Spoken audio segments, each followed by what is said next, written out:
হরে কৃষ্ণ। বন্ধুরা, আজ পৌষ মাসের শুক্লপক্ষের একাদশী পুত্রদা একাদশী। এই একাদশী নিষ্ঠা সহকারে পালন করলে পুত নামক নরক থেকে পরিত্রাণ পাওয়া যায়। আবার আজকের এই পুত্রদা একাদশী ব্রতকথা শ্রবণ কীর্তনে অগ্নিষ্টম যজ্ঞের ফল পাওয়া যায়। তা ব্রহ্মাণ্ড পুরাণে এই মাহাত্ম্য বর্ণনা করা হয়েছে। তাছাড়াও আজকের দিনে বিষ্ণুর পুজো ও ব্রতকথা শোনার বিশেষ মাহাত্ম্যও রয়েছে। মনে করা হয় নিয়ম মেনে এই একাদশী ব্রত পালন করলে যোগ্য সন্তান লাভের মনস্কামনা পূর্ণ হয়, এমনকি সন্তান সমস্ত সংকট থেকে মুক্তি পায়। তাই বন্ধুরা, আজকের এই ভিডিওতে বিস্তারিত ব্যক্ত করব পুত্রদা একাদশী ব্রত মাহাত্ম্য কথা এবং পালন কীভাবে করবেন ও পশ্চিমবঙ্গে পালনের সময়সীমা। প্রথমে আমরা পুত্রদা একাদশী ব্রত মাহাত্ম্য কথা শ্রবণ করব। যুধিষ্ঠির বললেন, হে কৃষ্ণ, পৌষ মাসের শুক্লপক্ষের একাদশীর নাম কি, বিধি বা কি, কোন দেবতা ওই দিনে পূজিত হন এবং আপনি কার প্রতি সন্তুষ্ট হয়ে সেই ব্রতফল প্রদান করেছিলেন, কৃপা করে আমাকে সবিস্তারে তা বলুন। শ্রীকৃষ্ণ বললেন, হে মহারাজ, এই একাদশী পুত্রদা নামে প্রসিদ্ধ, সর্বপাপ বিনাশিনী ও কামদা। এই একাদশীর অধিষ্ঠাত্রী দেবতা হলেন সিদ্ধিদাতা নারায়ণ। ত্রিলোকে এর মতো শ্রেষ্ঠ ব্রত নেই।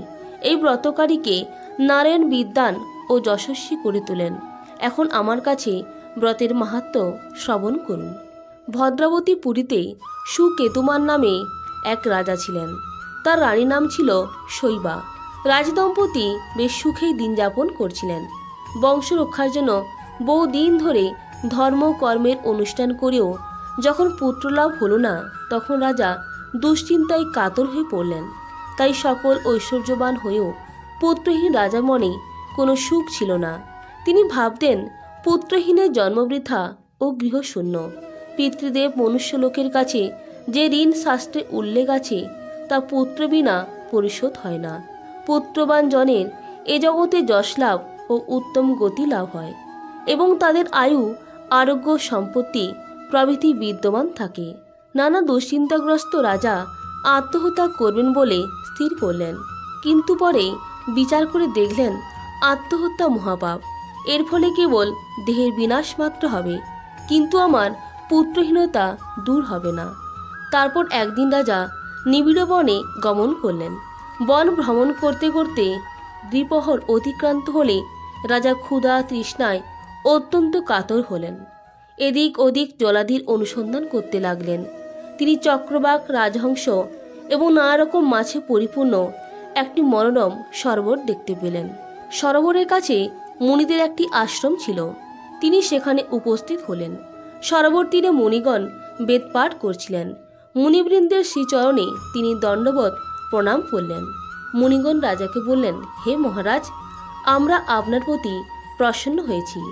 আপনার কি প্রার্থনা বলুন। রাজা বললেন, আপনারা কে এবং কি জন্যই বা এখানে সমবেত হয়েছেন? মুনিগণ বললেন, হে মহারাজ, আমরা বিশ্বদেব নামে প্রসিদ্ধ এই সরোবরে স্নান করতে এসেছি। আজ থেকে 5 দিন পরে মাঘ মাস আরম্ভ হবে। আজ পুত্রদা একাদশী তিথি। পুত্র দান করে বলে এই একাদশীর নাম পুত্রদা। তাদের কথা শুনে রাজা বললেন, হে মুনিবৃন্দ, আমি অপুত্রক, তাই পুত্র কামনায় অধীর হয়ে পড়েছি।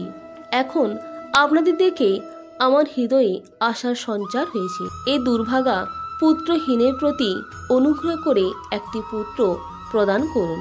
মুনিগণ বললেন, হে মহারাজ, আজ সেই পুত্রদা একাদশী তিথি, তাই এখনই আপনি এই ব্রত পালন করুন। ভগবান শ্রী কেশবের অনুগ্রহে অবশ্যই আপনার পুত্র লাভ হবে। মুনিদের কথা শোনার পর যথাবিধানে রাজা কেবল ফল মূলাদি আহার করে সেই ব্রত অনুষ্ঠান করলেন। দ্বাদশী দিনে উপযুক্ত সময়ে শস্যাদি সহযোগে পালন করলেন। মুনিদের প্রণাম নিবেদন করে নিজ গৃহে ফিরে এলেন।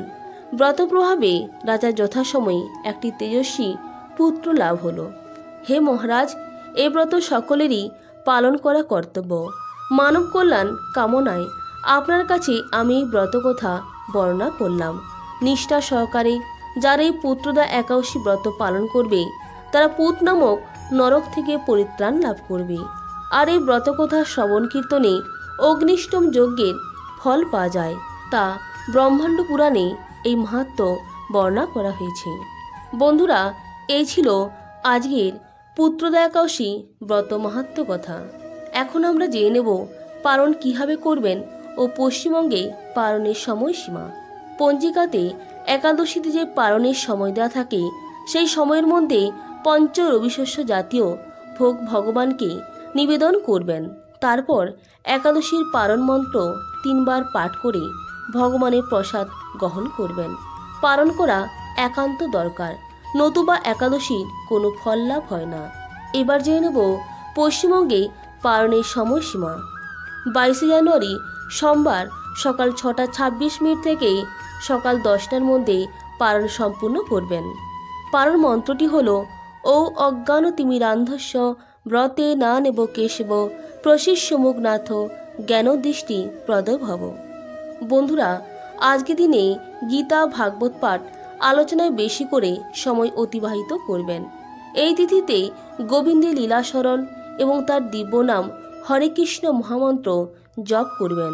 বন্ধুরা, একাদশীর মূল কাজ হলো নিরন্তর ভগবানকে স্মরণ করা। তাই আপনারা যে নিয়মে যে সময়ে পালন করুন না কেন, ভগবানকে ভক্তি ভরে স্মরণ করাই যেন মূল কাজ হয়। প্রত্যেকে ভালো থাকবেন, সুস্থ থাকবেন এবং আজকের এই দিনটি প্রত্যেকে ভালোভাবে পালন করবেন। নমস্কার, ধন্যবাদ। ঈশ্বর আপনার মঙ্গল করুক। হরে কৃষ্ণ, রাধে রাধে।